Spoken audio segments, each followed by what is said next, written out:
Bonjour les premiers STMG, alors les petits exercices et problèmes un peu plus difficiles, pour le coup, parce qu'on est dans un contexte établi avec, ici c'est des truffes, donc il va falloir démêler un petit peu quel est le X, quel est le f de X, de quoi ça parle exactement. Un producteur de truffes, donc, ramasse et conditionne entre 0 et 45 kg de produits par semaine, et durant la période de production. On appelle B de X le bénéfice, argent, réalisé par la vente de X kilos de truffes. La fonction B est définie sur intervalle 0,45 par... on y va.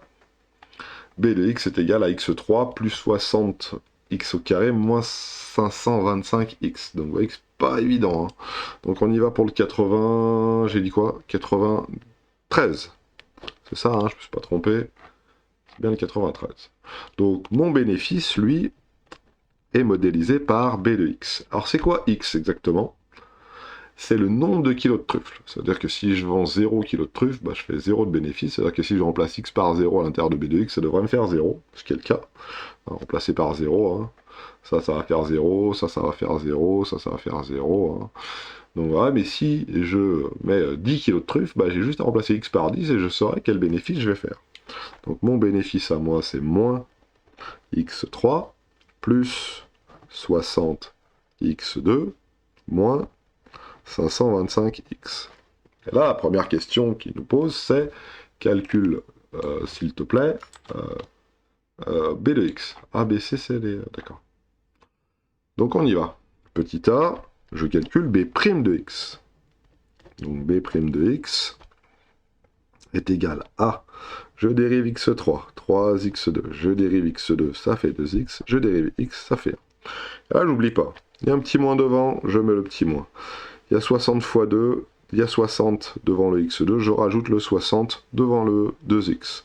Il y a 525, excusez-moi, devant le x, donc il y a 525 ici.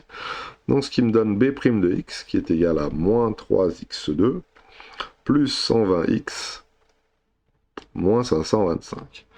Ça, c'est une fonction du second degré, on doit être capable d'étudier son signe. Ça, c'est quelque chose qui a été fait dans les chapitres précédents, donc on est capable de pouvoir trouver le signe de ce truc-là. Sauf que, là, ils nous aident un peu. Ils nous disent, montrer que B' de x, ça vaut ça. Alors vous allez me dire, il faut que je parte de ça, là, pour pouvoir arriver à ce qui est souligné en jaune. Et ben nous, on va faire l'inverse. Ça va être beaucoup plus simple. Pourquoi? Parce que partir de ça pour pouvoir arriver à ce qui est en jaune, ça veut dire factoriser cette expression-là. Trouver à la rigueur les racines de ce truc-là, etc. Mais, si je prends ce qui est en jaune et que je le développe, et ben peut-être que je vais tomber sur B' de x. Donc je vais pas prendre tout ce qui est en jaune. Je vais juste prendre cette partie-là.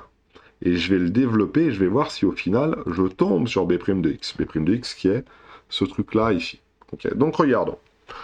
On a... Alors c'est parti. Moins 3x plus 15 facteur de x moins 35. Et là je vais mettre mes petites flèches. Je développe comme ça, je développe comme ça, je développe comme ça, je développe comme ça. Et j'ai mes 4 petits... alors, moins 3x fois x. Donc ça fait moins 3x au carré. Moins 3x fois 35. Donc moins par moins, ça fait plus. 3 fois 35. 3 fois 30, 90. 3 fois 5, 15. 90 et 15, 105. 105x. J'ai un doute. Vite, j'ai un doute. Calculatrice. Tac, tac, tac. Alors, tac, tac, tac, tac, tac, tac. Voilà. Elle va se lancer. S'il vous plaît. Merci. Menu 1. Et je fais 3 fois 35. Sauvé. 105. Maintenant, 15 fois x, 15x.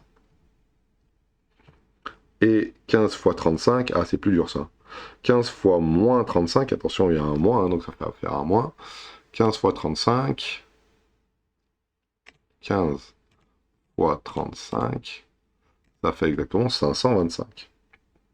Hop, hop. Maintenant on réduit.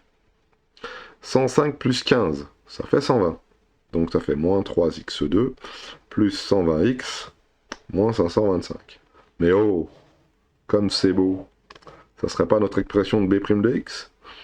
Mais bien sûr. Donc ça, c'est bien égal à B' de x. Donc on a bien démontré que B' de x, c'était ça. tout ce qu'il y avait ici. Et là, ça va être beaucoup plus facile pour étudier le signe de ce truc-là. Pourquoi? Parce que b' de x, c'est bien moins 3x plus 15, facteur de x moins 35. Et c'est le produit de deux choses. C'est le produit de ça, du bleu, fois le jaune. Et vu que c'est le produit, c'est une multiplication de deux choses, on connaît les règles des signes sur le produit de deux expressions. Le produit de quelque chose de positif par un positif, ça fait un positif.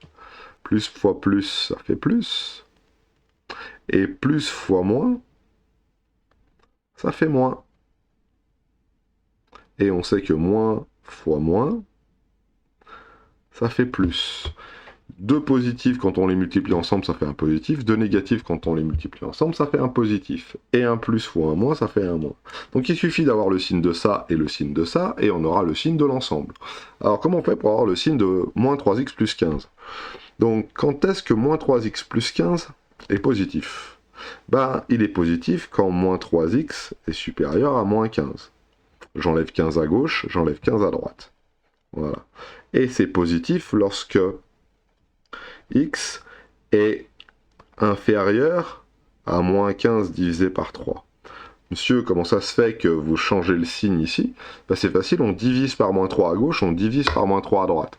Donc si je divise par un nombre négatif à gauche et à droite, ça change le sens de l'inégalité. Hein. Rappelez-vous, hein, c'est le fameux, il fait plus chaud à 20 degrés qu'à 10 degrés. Par contre, il fait plus chaud à moins 10 degrés qu'à moins 20 degrés. Si j'ai changé le signe à gauche et à droite, que j'ai multiplié ou divisé par un nombre négatif, et ben ça a changé le signe ici de l'inégalité, le sens de l'inégalité. Moins 15 divisé par moins 3, ça fait 3. Donc ça veut dire que x est inférieur à 3. Donc pour que ce truc-là soit positif, pour que le bleu soit positif, il faut que x soit plus petit que 3. Maintenant, regardons pour le jaune. X moins 35, positif. Qu'est-ce qu'il faut pour que x moins 35 soit positif? Bah c'est simple, monsieur, il faut que x soit supérieur à 35. Si je prends un nombre plus grand que 35, forcément, ça va être positif. Et en effet, pour le jaune, il faut que x soit supérieur à 35 pour que la partie jaune, elle soit supérieure à 35. Donc si je résume tout ça dans un petit tableau, parce que ça, c'était le petit c, on est bon, sur 0,45, on est bon. Donc on a notre valeur de x qui, elle, va de 0 à 45. Monsieur, pourquoi on commence à 0 et qu'on s'arrête à 45? C'est écrit là. Hein, on veut étudier le signe sur 0,45, donc ici. Lorsque x est plus petit que 3. Lorsque x est plus petit que 3, ça veut dire que x est compris entre 0 et 3. Okay. En x plus petit que 3, c'est là. Voilà. Et on a moins 3x plus 15, qui là est dans ce cas-là positif. C'est ce qui est écrit ici. Hein. Moins 3x plus 15 est positif lorsque x est plus petit que 3. Moins 3x plus 15 est positif lorsque x est compris entre 0 et 3. Après, il est comment? Bah, il est négatif. S'il est positif ici, il va être négatif là. Et pour 3, bah, à mon avis, pour 3, il vaut 0. Prenons, hein, moins 3x, oh là là, quelle horreur, c'est 5. 15 divisé par 3, ça fait 5. 5! Pas 1, 5. Quelle horreur, je me suis trompé. Essayons, hein. Pour x qui vaut 5, donc moins 3 fois 5, c'est moins 15. Moins 15 plus 15, ça fait 0. 5! Moins 15 divisé par moins 3, ça fait 5. Eh, ça arrive de se tromper, hein. Ça arrive de se tromper. Prenons, alors ça c'était le bleu. Voilà. Prenons le jaune maintenant. Le jaune, c'est x moins 35. Qu'est-ce qu'on sait sur x moins 35? On sait que lorsque x est supérieur à 35, x moins 35 est positif. Où est-ce que c'est 35? Bah, c'est par là, 35. Pour x plus grand que 35, c'est bien là. Hein. C'est compris entre 35 et 45. Alors, entre 35 et 45, on sait que x plus 35, le jaune, donc lui, est positif. On ne s'occupe plus de la première ligne, on fait juste en dessous. Donc le jaune, lui, est positif ici. Pour x qui vaut 35, bah, ça vaut 0. Hein. 35 moins 35, ça vaut bien 0. On est bon. Et avant, bah, on est négatif. Alors pour être sûr de ne pas me tromper, je vais mettre des plus partout, des moins un peu partout. Voilà, des plus ici partout. On n'est pas obligé, hein. 1 suffit. Hein. Moi j'aime bien en mettre plein, comme ça au moins on sait où est-ce qu'on va. Et maintenant, qu'est-ce que c'est que b' de x? Bah b' de x, c'est le bleu fois le jaune. Donc si b' de x c'est le bleu fois le jaune, on peut faire la règle des signes. Le bleu c'est positif, le jaune c'est négatif ici. Donc si je cache tout ça, voilà, hop. Le bleu est positif, le jaune est négatif, donc ici ça va être négatif. Moins par plus, ça fait moins. Ici, le bleu est... Excusez-moi, j'ai caché le bleu. Le bleu est égal à 0, le jaune est négatif, donc 0 fois un négatif, ça fait 0. Là, entre 5 et 35, on a le bleu qui est négatif, le jaune qui est négatif. Moins par moins, ça fait plus. Donc ici, positif. On n'est pas obligé d'en mettre plein. Moi, j'en mets plein, mais vous n'êtes pas obligé. Là, négatif, pour le bleu, le jaune, il vaut 0. Donc, 0 fois négatif, ça vaut 0. Et moins par plus, ça fait moins. Voilà. Ça, c'est quelque chose que vous aurez dû aussi, à mon avis, voir en seconde. Voilà. Alors, pour être sûr de ne pas trop se tromper, je vais mettre des barres sur les zéros, comme ça. Pareil, hein, c'est fait exprès pour pouvoir séparer les plus et les moins. Ok ? Ça nous permet de bien voir. Maintenant, qu'est-ce qui se passe pour b de x? Alors ça, c'était la dérivée qui était négative. Maintenant, b de x, qu'est-ce qu'on sait? Si la dérivée est négative, la fonction est décroissante. Après, la fonction elle est croissante, et après, la fonction elle est décroissante. Ok. Bon. Alors maintenant, ça serait bien de savoir quelles sont les valeurs qu'on va mettre là, là, là et là. Ah, monsieur, c'est facile. Ici, on est dans la ligne des b. b de x, je sais ce que c'est. C'est écrit ici, en vert. C'est ce truc-là. Donc, si je veux la valeur qui se met ici, il suffit que je remplace x par 0. Donc, il faut que je remplace x par 0 là-dedans. Donc, ça fait 0 x3, avec un moins devant. Donc, moins 0, ça fait 0. Plus 60, ah bien, en fait, ça fait 0. X au carré, 0 au carré, ça fait 0. 525 fois 0, ça fait 0. Donc, ici, je suis à 0. Pour ici, pareil, il faut calculer b de 5. Alors, b de 5, hein, il faut que je calcule moins 5, blablabla, plus 60 fois 5 au carré, moins 525 fois 5. C'est super. Alors, moi, je vais quand même utiliser ma calculette de manière un tout petit peu plus maligne. Regardez ce que je vais faire. Je vais faire un tableau de valeurs. Je prends ma calculette en fonction tab.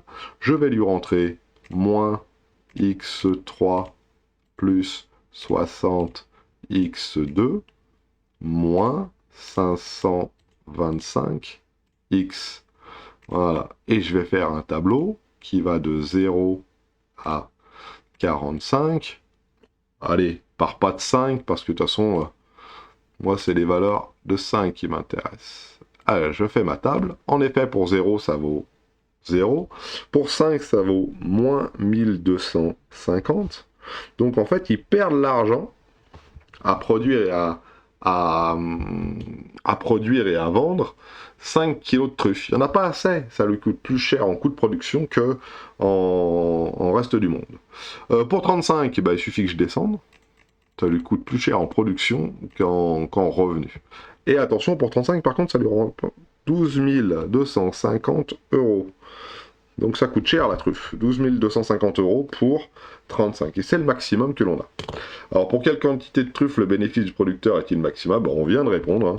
1225, et c'est pour 35 kg de truffe. En produire plus, ça lui apporte pas plus d'argent. S'il en produit 40, ça marche pas. Du moins, si, ça marche, il fait de l'argent, mais s'il en veut le maximum d'argent, il faut qu'il vende uniquement 35 kg de truffe. Voilà. Plus ça lui coûte plus cher en coût de production que ça lui rapporte. Voilà. Alors ça, c'était pour le 92. Maintenant, on va faire le 94. Alors, je vous remonte tranquillement le 93. Excusez-moi. Ça, c'est un grand classique de comment ça s'appelle? Un grand classique d'exercice de bac. Voilà. Alors le 94 maintenant. Ah, chocolat. Tempérer le chocolat consiste à faire fondre en 3 étapes afin de lui donner une forme idéale pour réaliser des enrobages. Bon, allez, si tu veux. On représente la fonction f définie sur l'intervalle 0, 12, 5 par tout ça. Waouh. Lorsque t représente le temps en minutes, on admet que f de t modélise la température en degrés Celsius du chocolat. Donc F de T, c'est la température, et T, c'est le temps en minutes. Donc on veut démontrer que F de T, ça vaut tout ça. Bon, on y va. C'est parti. Donc pour le 94, facilement, hein, F de T égale 0,14 T puissance 3. Alors il y a des nombres un peu plus difficiles ici, mais c'est toujours le même principe. Hein. 3,15 T au carré, plus 18,48 T. Alors là, ma calculette va peut-être m'aider. Hein. Plus 18. Oula, j'ai écrit à côté. Voilà, ici, j'ai réécrit l'énoncé. Maintenant, on va dériver. Alors, petit a, f' de t égale... Alors, la dérivée de t puissance 3. 3t puissance 2. La dérivée de t puissance 2. 2t, la dérivée de t, ça vaut 1. La dérivée de 18, ça vaut 0. Je remets le 0,14 devant. J'écris petit pour éviter de... Voilà. Voilà. Plus 18,48 fois 1, plus 0. Ce qui, au final, me fait f de d qui va là. C'est 14 fois 3. Allez, on revient par là. Menu 1. 14 fois 3, ça fait 0,42. T au carré. On est d'accord? On est d'accord. 2 fois 3,15, ça fait 6,3. Moins 6,3 T et plus, c'est un T ça, plus 18,48. Voilà, on a notre fameuse fonction f' de t. Maintenant, il faut vérifier que ce f' de t, ça vaut 0,42 fois blablabla. Donc, prenons ce qu'ils nous disent. On a 0,42 facteur de t moins 4, facteur de t moins 11. Très bien. Alors, on va développer. Mettons nos petites flèches. 0,42 fois t au carré, moins 11t, moins 4t, plus 44. Voilà. Alors, on est bon. Ah, c'est un 11. Hein. Voilà. 11t moins 4t, ça fait 15t. t au carré, moins 15t, plus 44. On n'est toujours pas à notre expression qu'il y a ici. Hein. Mais regardez, développons le 0,42 maintenant. Si je développe le 0,42, ça fait 0,42 t au carré. Après 0,42 fois moins 15. Donc 0,42 fois 15t. Et 0,42 fois 44, plus 0,42 fois 44. Et là, regardez bien. 0,42 t au carré. Est-ce que 0,42 fois 15, ça fait 6,3? Sûrement. 0,42 fois 15, ça fait exactement 6,3. Ça marche. Alors ça marche pourquoi? Parce qu'on retrouve le 6,3 qu'il y a ici. Et est-ce que 0,42 fois 44, ça fait notre 18,48? Alors, 0,42 fois 44, 18,48. Donc on est bien sur nos pattes et on a bien découvert que ça c'était f' de t. Ah, gros avantage, hein. Ça c'est sous la forme d'un produit, ça c'est sous la forme développée, donc difficile à étudier, il faudra faire B2-4AC et tout le bazar pour trouver les racines. Hein. Et là on l'a directement sous la forme d'un produit, donc on peut assez aisément, pareil, hein. Jaune, bleu. Ah, et monsieur, il y en a un troisième, il y a 0,42. Oui, sauf que 0,42, il est quel signe? Il est positif. Donc s'il est positif, ça ne va pas changer le signe de la dérivée. Ce qui va changer le signe de la dérivée, c'est ce qui dépend de t, ici, t-4 et t-11. Et là, c'est assez facile de voir que t-4 est positif si... Oula. t-4 est positif si t est supérieur à 4. J'ajoute 4 à gauche, j'ajoute 4 à droite. Ça, c'était le bleu. Voilà. Le jaune, t-11 est positif si t est supérieur à 11. Et donc maintenant, on peut établir notre tableau de variation. Alors regardez, je vais tout mettre dans le tableau de variation. Les valeurs de x, elles vont de combien? De 0 à 12,25. À 12,5. On est d'accord? Alors, c'est bien ça, hein? On en est là. construire le tableau de variation. Ici, ça a été démontré. Construire le tableau de variation. Alors, le bleu. Le vert. 0,46. Le vert, monsieur, c'est facile. Toujours positif. Voilà, ça c'est le vert qu'il y a ici. Hein. C'est F' de T. Hein. On peut le dire maintenant, ça c'est F' de T. Ça c'est vert. Maintenant le bleu, T-4. Ça, hein, T-4. Si T est supérieur à 4, T-4 est positif. Donc, si T est supérieur à 4, T-4 est positif. Si T est inférieur à 4, T-4 est négatif. Donc là, j'ai bien un plus, là, j'ai bien un moins. Ça, c'est le bleu. Et maintenant, le jaune, pareil. Vous voyez comment j'ai été malin? J'ai mis le 4 à gauche parce que je me doutais bien qu'il y avait avoir le 11 qui allait se balader ici et que le 11, il est un peu entre le 4 et le 12,5. Donc, T-11 ici, c'est le jaune. Et T-11 donc est T-11 est donc positif si T est supérieur à 11. T est supérieur à 11 et ça, et ici, que des moins. Voilà. Maintenant, ma dérivée. F' de T. F' de T, c'est le jaune fois le bleu fois le jaune fois le bleu fois le vert. Donc, il faut faire le produit. Moins par moins, ça fait plus. Plus par plus, ça fait plus. Plus par plus, ça fait plus. Plus par moins, ça fait moins. Plus par plus, ça fait plus.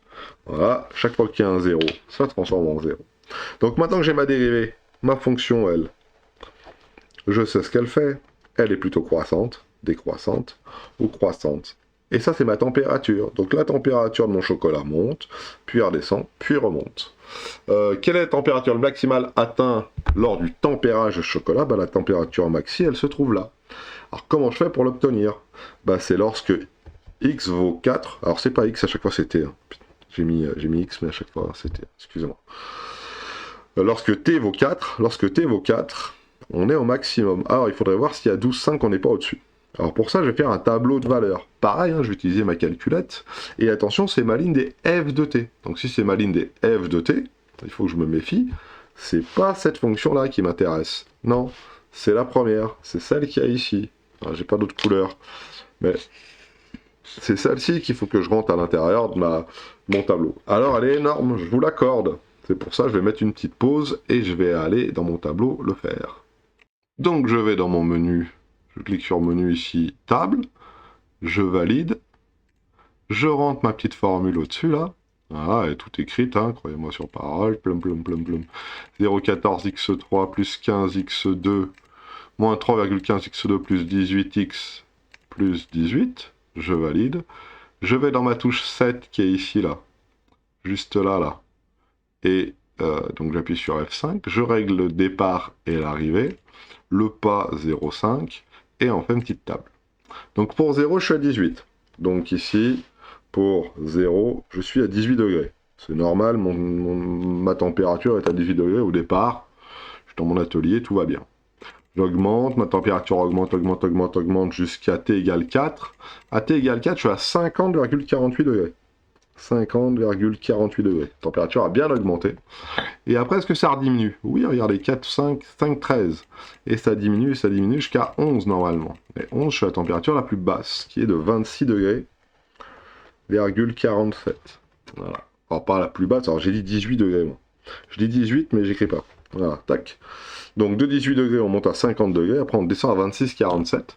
Et après, si je continue un peu, à 12,5, je suis à 30,25 degrés. Donc ma température maximum, c'est bien 50,48.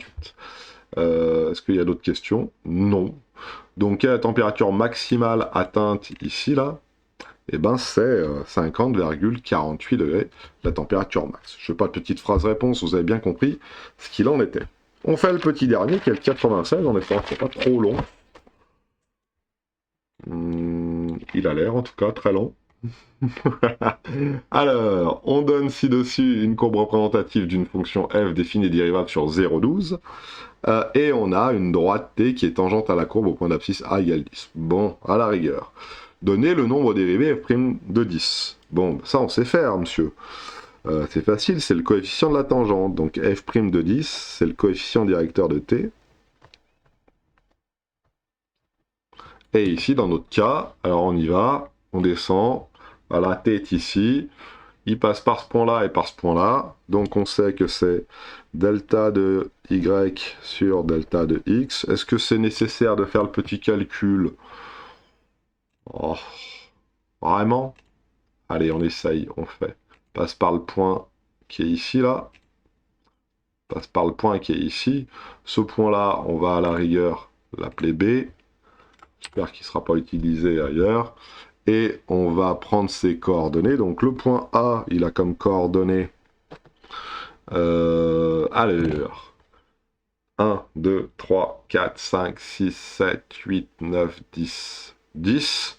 1, 10.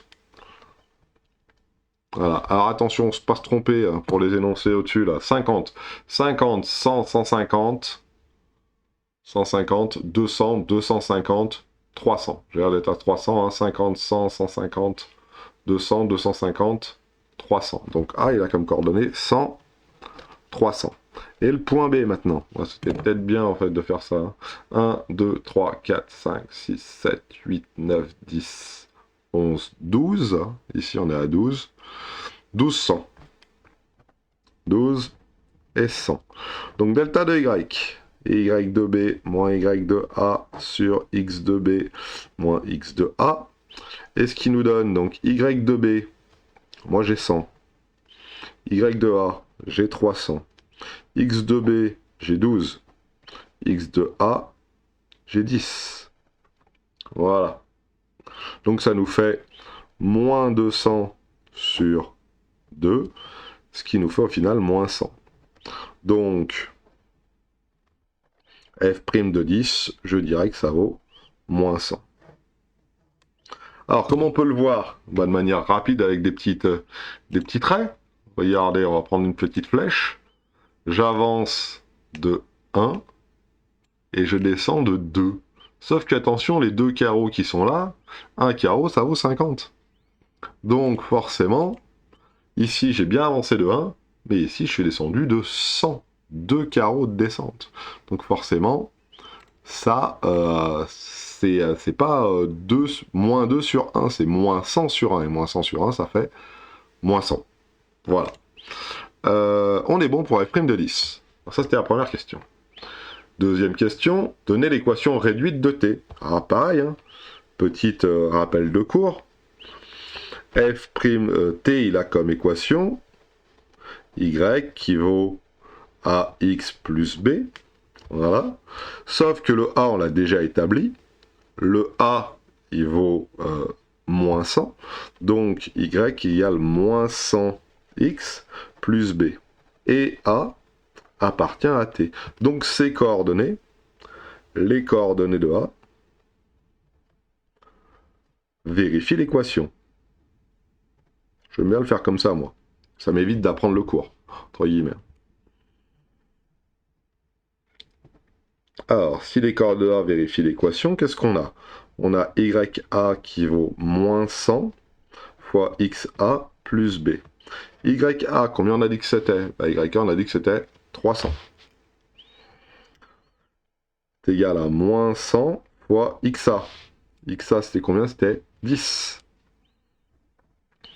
Plus B. Ça fait donc moins 1000. Donc, au final, ça fait 300 égale moins 1000 plus B. Et donc mon petit b, lui, vaut 1300. Alors comment je sais? J'ajoute 1000 à gauche pour pouvoir faire disparaître le moins 1000 et 1000 à droite. Ça fait 1300 qui vaut 0 plus b. Alors je le mets en petit là, hop, hop, hop, plus 1000 ici, plus 1000 là. Ok. Alors pour certains d'entre vous, vous direz, bah, je fais passer le moins 1000 de l'autre côté, ça se transforme en plus 1000. Oui, mais c'est pas très beau et les profs de maths aiment pas trop ça. On préfère dire, bah, de chaque côté du égal, on ajoute la même quantité, et donc ça fait ça. Et ce qui me fait en tout, donc y qui vaut moins 100 x plus 1300. Voilà l'équation de ma droite t. Voilà. Très bien. Bon, super. Je veux le signe de f' de t sur l'intervalle 0,12. Alors, f' de t. Alors, si on regarde bien, f' de t, qu'est-ce que c'est? C'est la dérivée de la fonction. Et la fonction, elle est d'abord croissante, puis décroissante. Alors, moi, ce que je vous propose, c'est de faire un petit tableau. T va de... alors, elle est définie sur combien? 0,12 0,12. Allez, 0,12. Admettons. 0,12. Ouais. Alors, le petit t commence à 0 et se termine à 12. Alors, le signe de la dérivée, f' de t, on va le mettre là. Et qu'est-ce qu'on voit sur f de t? Bah, monsieur, f de t, il est plutôt croissant, puis décroissant. Elle monte et elle descend. Quand c'est qu'elle s'arrête de monter, bah, c'est facile, elle s'arrête de monter ici. Voilà. Là, elle est croissante, puis après, elle est décroissante. Et elle s'arrête de monter lorsqu'on est là. 1, 2, 3, 4, 5, 6, 7. Donc au bout de 7 heures. Très bien. Et au bout de 7 heures, je suis à combien? Bah, alors, j'ai pas compté, hein, mais là, j'étais à 300, 350, 400, 400 et des brouettes. Alors, je sais pas combien c'est, mais on va mettre 470. Hein. À peu près, je sais pas, c'est une lecture graphique. Hein. Pour 0, je suis 100, un peu en dessous de 100, donc plutôt 190. Et puis pour 12, j'ai l'impression d'être plutôt à 0 hein, ici. Hein. J'ai plutôt ici l'impression d'être à 0 là. Plutôt l'impression. Enfin bon, ces valeurs-là sont pas importantes pour l'instant. Parce que la question qui nous a été posée, c'est de donner le signe de f' de t sur l'intervalle 0,12. F' de t, c'est facile. Hein. Si ma fonction f est croissante, f' est positif. Si ma fonction f est décroissante, ma dérivée est négative. Et voilà, j'ai donné ma valeur, mon tableau de signe de f' de t sur l'intervalle. Donc voilà. Donc apparemment, cette courbe, cette fonction, modélisait un nombre de bactéries en centaines avec un temps en heure. Bon. Un service d'urgence hôpital reçoit un patient affecté par une bactérie très virulente. On administre à ce patient un puissant antibiotique et on considère la fonction f de la question 1 qui permet de modéliser en fonction du temps le nombre de bactéries présentes dans ce prélèvement. Cette fonction est la suivante. On est d'accord. Calculer f' de t. Bon bah écoutez, là on a commencé à faire une étude graphique d'une fonction f. Maintenant on va avoir une étude algébrique. Et f' de t, qu'est-ce que c'est? Bah allez, c'est parti. F' de t. Alors f de t déjà, pour commencer. F de t, c'est égal à moins t puissance 3 plus 9t au carré plus 21t plus 190. Et là, on nous demande de dériver tout ça. Alors, en dérivant, qu'est-ce qu'on va obtenir? T puissance 3, 3t puissance 2, t puissance 2, 2t, t, 1, 190, 0. Ça, c'est ce qu'on a vu dans le cours. Comment est-ce qu'on dérive une fonction? Ça devrait plus vous poser de problème. Donc, voilà, revoyez l'exercice précédent. Ça, c'est un t. Hein. Voilà. Voilà, 9, il y avait un 9 devant le T2, il reste.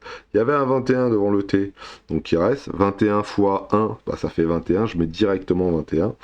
Et au final, ça nous fait f' de t qui est égal à moins 3t au carré, plus 18t, plus 21. Moi j'écris 12, mais j'ai dit 21. Voilà, je sais pas pourquoi je vais écrire 12. Et on a notre fonction f' de t. Voilà pour la question A. Alors ça c'était grand 2A. Voilà, ça c'est une rature. On y va. Et petit b, montrer que pour tout t, on a ça. Donc pareil, un même principe, on va partir de ce qu'il nous donne. T plus 1 facteur de t moins 7. Et on va développer. Alors quand je développe, ici ça fait t fois t, ça fait t au carré.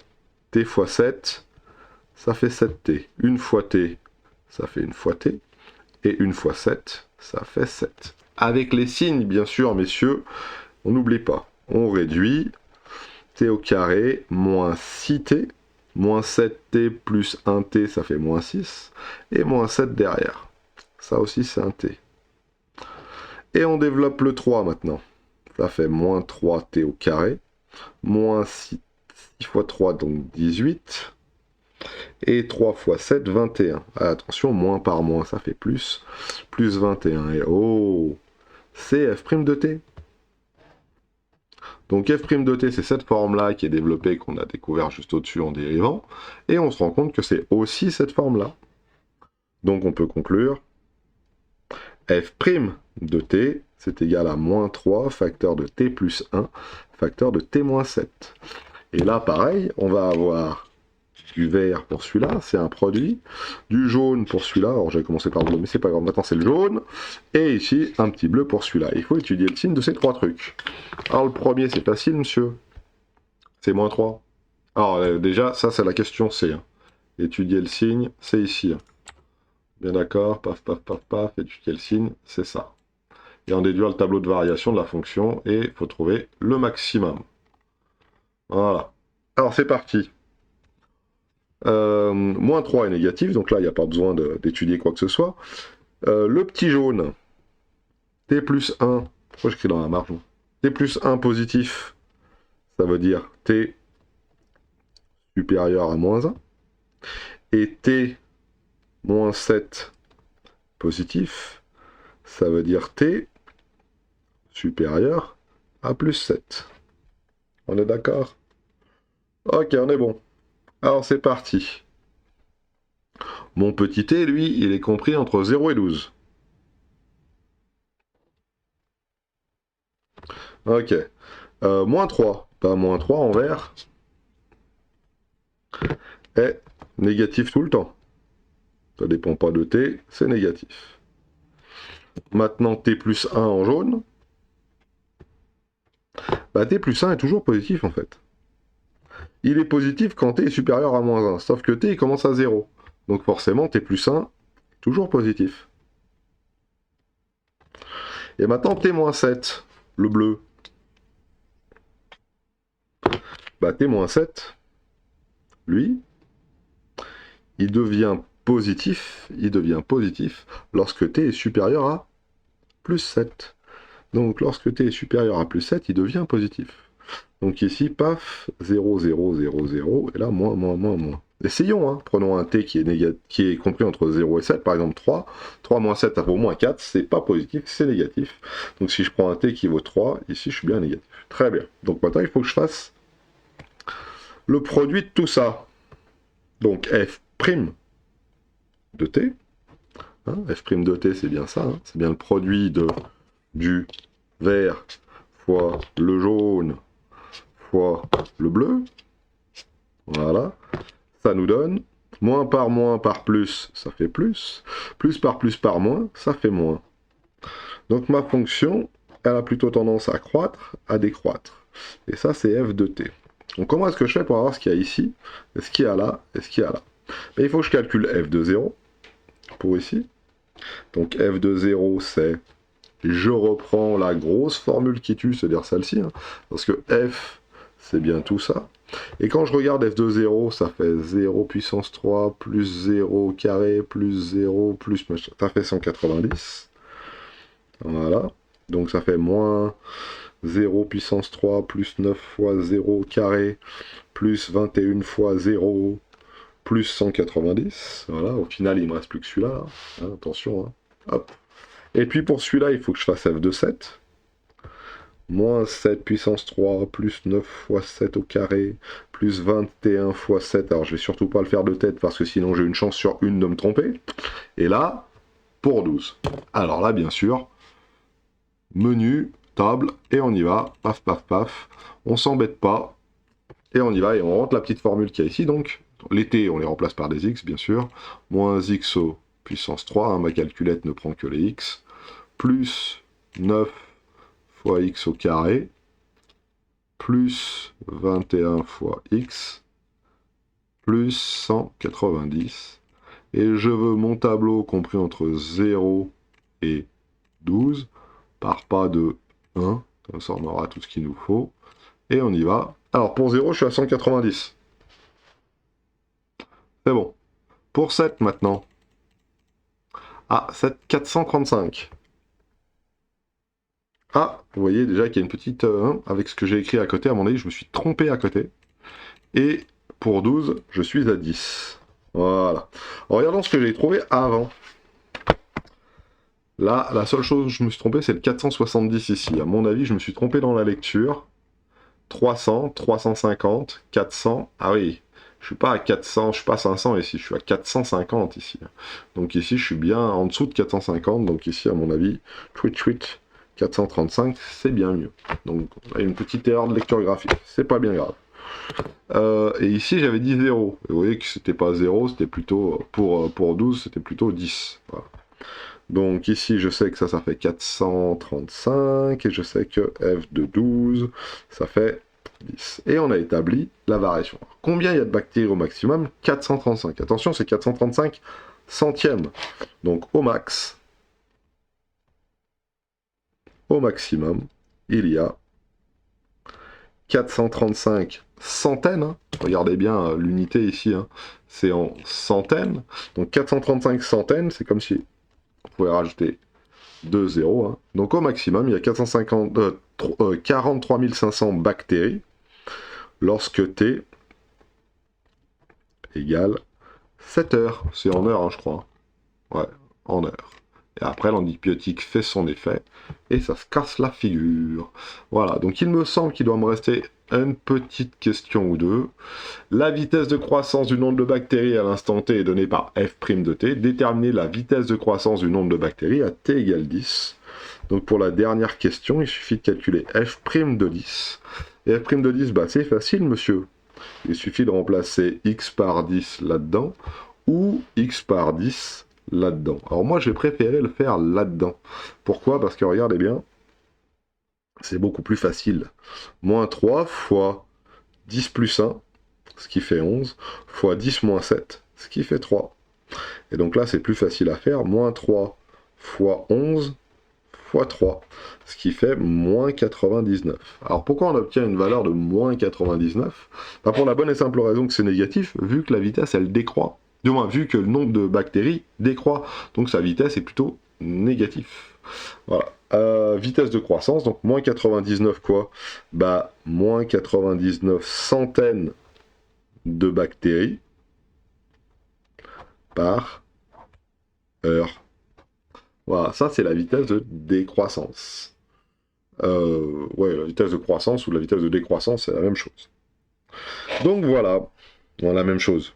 Vous avez compris, si j'enlève le moins, c'est une vitesse de décroissance. Si je laisse le moins, c'est une vitesse de croissance. Mais une vitesse de croissance négative, ça décroît. Et je rajoute les deux zéros, hein, je vous rappelle, hein, parce que c'est des centaines de bactéries par heure. On va l'appeler V. Et je vais vous souhaiter de passer une bonne journée après cette longue vidéo.